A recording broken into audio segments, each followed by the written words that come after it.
rosei e delicatamente profumati e lisci lisci. I figli degli industriali riportano le cicogne legati con un nastro d'oro e biondi profumati di cibelli lindi grassi. Mio figlio l'ho trovato abbandonato su un gradino, fasciato in un giornale, brutto, infreddolito, affamato, denutrito.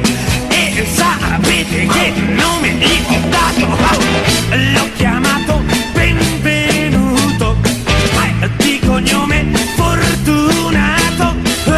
È cresciuto grande e bello, non è stato mai malato. Benvenuto, fortunato, fortunato, benvenuto. Anche il prete l'ha guardato e gli ha detto fortunato, sempre pieno di ragazze che gli dicono benvenuto. Siede al tavolo da gioco e gli dicono fortunato. L'ho trovato solo e nudo, l'ho chiamato fortunato, anche se non l'ho cercato, l'ho chiamato benvenuto. Non s'ammazza di fatica, e guadagna e spende tutto. Non l'ho mai visto annoiato e da tutti ricercato.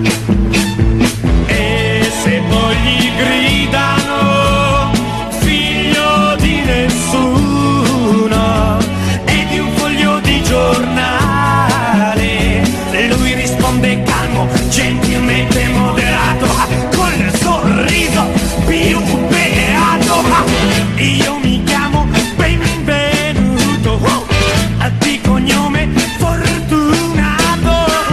Son felice d'essere nato in un foglio di giornale. Benvenuto.